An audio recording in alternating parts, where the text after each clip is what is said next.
최근 몇 년새 국내 주력 제조업들의 경쟁력이 약화하면서 경제 전반에 어려움을 겪고 있습니다. 그래서 정부가 제조업 회생 대책들을 어제 대통령 업무 보고에서 내놓았는데요. 네, 구체적으로 어떤 내용들이 논의됐는지 정승일 산업통상자원부 차관 모시고 자세히 짚어보도록 하겠습니다. 네. 어서 오세요. 어서 오십시오. 자, 경제 상황이 참 좋지 못합니다. 이런 분위기 속에서 주력 제조업의 경쟁력이 약화한 게 어떤 주요한 원인 중에 하나를 꼽히고 있는 상황인데 이를 타파하기 위해서 어제 차관께서 대통령 업무 보고에서 제조업 혁신 전략을 발표하셨는데 그중에서 좀 먼저 가장 역점을 기울여야 될 것 몇 가지만 좀 소개를 해주시죠. 예, 그렇게 하겠습니다.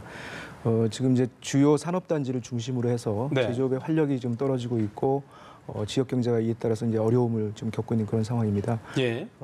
중국을 비롯한 이제 경쟁국들의 추격이 이제는 추격을 넘어서 추월까지 지금 되는 상황이기 때문에 네. 많은 분들이 지금 우리 산업의 미래가 어떻게 될 것에 대한 그 걱정도 하고 계시는 이런 상황으로 알고 있습니다. 네. 거기에 따라서 이제 정부에서는 제조업 부진 원인이 무엇인지에 대해서 저희가 분석을 하고 네.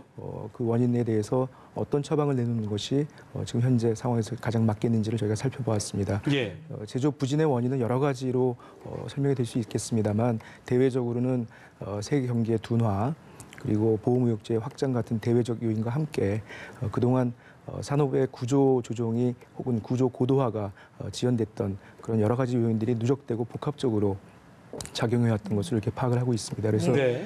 저희는 이제 지금부터라도 저희가 강건한 제조업 기반이야말로 안정적인 일자리의 창출 그리고 경제 혁신의 어떤 기본이기 때문에 지금 이 위기를 저희가 기회로 삼아서 산업구조 고도화에 나서야 될 때라고 생각을 하고 있습니다. 그래서 예. 이번 대책은 우선적으로는 지역경제 활력을 회복하기 위한 그런 프로젝트들 그리고 주력 산업별 맞춤형 고도화 전략 그리고 새로운 산업에 대한 도전 방안들이 포함이 되어 있습니다. 예. 사실 그동안에도 기존 대책들이 많이 있었거든요. 예. 기존 대책들과 비교한다면 이번 대책의 차이점이라고 할까요? 어떤 게 있을까요? 잘 아시다시피 이제 제조업에 대한 청년들의 기피 현상도 나타나고 있고요. 네네. 전반적으로 제조업의 어려움이 가중되고 있습니다만 무엇보다도 우리 한국 경제의 근간은 제조업입니다. 그리고 제조업이야말로 앞으로 혁신 성장의 근간이 될 것이기 때문에 이런 제조업의 어떤 활력을 높이는 것이 제일 중요하다고 보고 있고요. 네. 이런 공감대 아래서 이제 대책이 마련이 됐습니다. 그래서 우선적으로는 이 산업을 구성하고 있는 다양한 업종의 기업의 목소리를 제가 최대한 듣기 위해서 노력을 했고요.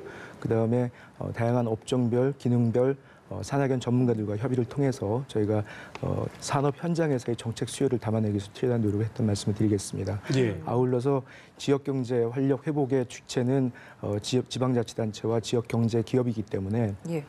그런 지역의 목소리도 저희가 최대한 대책에 반영이 될 수 있도록 노력하였습니다.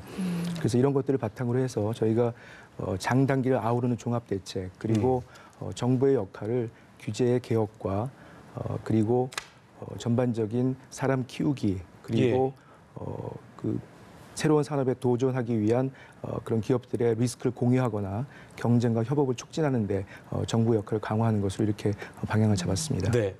처방의 하나로 이제 말씀하신 것처럼 지역 경제 활력 프로젝트를 얘기하셨는데 4개 지역에서 모두 14개 프로젝트를 추진해서 2022년까지 2만 6천 개 넘는 일자리를 창출하겠다. 이 내용이 좀 눈에 띄는 것 같은데요. 일단 내용은 참 좋습니다만 어떻게 구체적으로 할 것인지에 대한 내용을 좀 들어볼까요? 예. 그러겠습니다. 일단 우리 산업부의 그 국장, 과장, 사무관들, 실무진들이 이제 동분서주하면서 예. 지자체와 지역 기업인들과 서로 머리를 맞대고 만들어낸 방안이라고 말씀을 드리겠고요. 예. 말씀했던 4개 지역에 14개 프로젝트가 발굴됐습니다만 그중에는 이미 완성 단계에 이른 프로젝트들도 있고 예. 이제 공감대를 형성해서 함께 만들어가야 되는 그런 프로젝트들도 있습니다. 군산의 조선소 중단이라든지 가업 조업 중단이라든지 GM 공장 폐쇄 같은 걸로 어려움을 겪고 있는 이제 전북 지역 같은 경우에는 새만금 지역에 지금 대단위로 건설되고 있는 재생에너지 발전단지와 연계해서 재생에너지 산업의 메카로 저희가 육성해 나갈 그럴 계획을 저희가 수립을 했고요. 예. 또 하나는 상용차 기반이 전북에 있습니다. 그래서 최근 대두되고 있는 친환경, 특히 수소 버스와 수소 화물차와 같은 이런 친환경 상용차 생산 거점으로 또 저희가 키워나겠다 이런 전략을 세웠습니다. 그렇군요. 또 추가로 부산, 경남 같은 경우에는 네.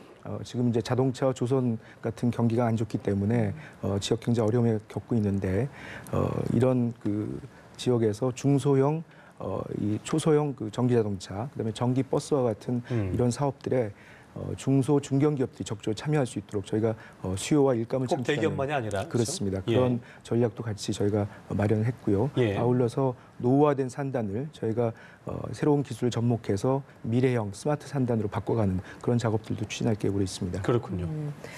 자동차 산업과 관련된 지원책도 많이 나왔더라고요. 근데 현재 자동차 산업 자체가 어렵다 보니까 자연스럽게 그 아래 하청이나 뭐 이런 부품 업계들도 굉장히 어려운 실정이거든요. 예. 뭐 이와 관련된 지원책이나 이런 것들이 있습니까? 예, 이번에 이제 함께 발표된 것이 이제 자동차 부품 산업에 대한 경쟁력 제고 대책인데요. 예.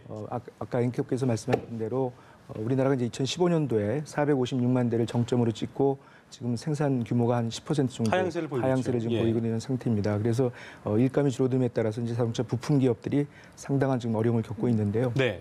거기에 대해서 저희가 단기적으로는 유동성의 제공과 그다음에 일감의 확보, 그다음에 중장기적으로는 미래 경쟁력을 확보하는 이런 대책들을 저희가 아울러서 종합 대책을 만들었습니다. 그래서 예.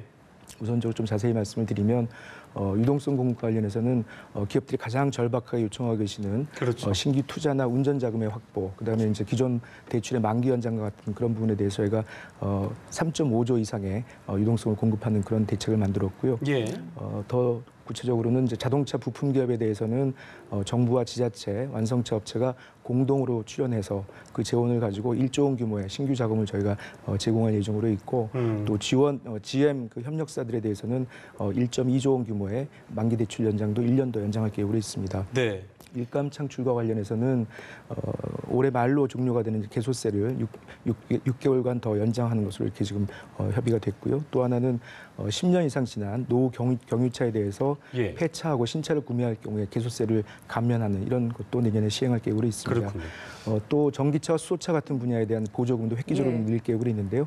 이런 것들로 충분한 일감이 만들어질 것으로 기대하고 있습니다. 뭐 그 긍정적인 시각도 있겠습니다만 현재 자동차 부품 업계에서는 전기차 등 어떤 그 미래 자동차로의 어떤 전환이 어렵다 이런 비판적인 시각도 있는데요. 실제로 뭐 미국의 대표적인 전기차 업체인 테슬라 같은 경우도 그렇게 뭐 돈을 쏟아붓고 해도 여전히 부작용이 많이 있기 때문에 결과적으로 운영 자금, 연구 개발에 힘쓸 여력이 있을 운영 자금, 자원 조달이 좀 재원 조달이 중요할 텐데 방금 전에 말씀하신 대로 그런 부분들을 부족한 게 있다면 그때마다 정부에서 메워주는 그런 형태는 아닐 거잖아요. 어떻게 좀 봐야 될까요? 예, 방금 말씀하셨던 대로 글로벌 자동차 산업의 패러다임이 변하고 있습니다. 그래서 예. 기존의 내연기관에서 수소연료 전기차라든지 전기차와 같은 친환경차 또 자율주행차로 지금 급속하게 전환이 돼가고 있고요. 예. 이에 대한 우리 기업들의 대비는 상당히 미흡한 것이 현실입니다. 그래서 그렇습니다. R&D 투자 규모도 상당히 저조한 상황이고요. 그래서 정부에서는 우선적으로 예. 이런 미래형 자동차에 대한 기술 개발 투자를 위해서 2조 원을 투자할 계획으로 있습니다. 예. 또 아울러서 자율적으로 그런 기업들이 미래 산업에 대한 대비를 할 수 있도록 약 10조 원 규모의 지금 기업 구조 고도화 프로젝트를 지금 저희가 프로그램을 가동을 하고 있는데 예. 그런 프로그램들을 통해서 기업들이 미래 자동차에 대비한 그런 쪽으로의 사업 재편을 촉진해 나갈 수 있을 것으로 생각을 합니다. 하나 예를 들어 말씀을 드리면 지금 르노가 이제 스페인 공장에서 생산하고 있는 초소형 트위지라는 자동차가 그렇습니다. 있습니다. 예. 그 생산 거점을 부산에 있는 조그마한 중소기업으로 옮겨가지고 거기서 위탁 생산을 할 계획으로 있습니다. 그렇군요. 그래서 앞으로 이제 최대 연산 15,000대까지 늘려갈 계획으로 있고요. 예. 또 그밖에는 이제 또 중소기업인 또 다른 기업은 이 전기버스를 위탁 생산해서 국내에 보급 해 나갈 계획으로 이렇게 그게 있습니다. 시설 확충 방안 그 자금도 대주신다는 거죠? 저희 정부 차원에서. 그 자금도 저희가 지원을 하고요. 예. 아울러서 R&D와 다양한 인센티브를 추가로 저희가 제공할 계획으로 있습니다. 그렇군요. 그렇다면 친환경차 보급은 더 늘 것으로 예상을 할 수밖에 그렇습니다. 없는데 뭐 목표를 좀 어느 기간까지 어느 정도다라고 두고 계신 게 있나요? 예, 그게 바로 이제 이번 대책의 핵심 중에 하나인데요. 예. 지금 현재 우리 자동차 산업의 친환경차 비중이 1.5%입니다. 근데 제가 오는 2022년까지 그 비중을 10%까지 끌어올리겠다는 계획을 가지고 있습니다. 구체적으로는 수소 자동차의 경우에는 현재 900대 수준인데 2022년에 6만 5천 대까지 또 전기 자동차는 현재 5만 6천 대 수준인데 2022년에는 43만 대까지 저희가 끌어올리겠다는 계획을 가지고 있고요. 예. 이걸 위한 보조금 예산을 대폭 확대할 예정으로 있습니다. 그리고 올해 이제 서울과 울산에서 시범 운행에 들어간 수소버스 같은 경우에 내년부터는 7대 도시로 확대가 될 것이고요. 2022년경에는 한 2천여 대의 시내 버스가 수소 연료전지로 운행되는 것을 아마 보실 수 있게 될 것으로 생각을 합니다. 네. 또 충전소도 사실 필요하잖아요. 그러니까요. 충전소에 대한 제때 부분은 좀 좀 어느 또 정도 충전이 돼야 되기 때문에. 그렇습니다. 그래서 그 충전소에 대한 확대가 반드시 필요한데요. 수소 연료전지 충전소 같은 경우에는 저희가 올해까지 15개가 지금 확보가 될 예정인데 내년엔 86기, 그다음에 2022년에 310기까지 저희가 늘려나갈 계획으로 있고요. 전기 충전소 같은 경우에는 현재 매년 한 1,500기씩 저희가 확대를 해서 2022년경에는 10,000기까지 저희가 올리려고 합니다. 그래서 10,000개소의 충전소라는 의미는 뭐냐면 전국의 주유소가 지금 12,000개이기 때문에 주유소 수준의 그런 충전 인프라를 국민들이 접할 수 있게 하겠다 이런 예. 계획이 되겠습니다. 알겠습니다. 지금까지 제조 활성화 방안을 정승희 산업통상자원부 차관 모시고 자세하게 짚어봤습니다. 오늘 말씀 고맙습니다. 맞습니다.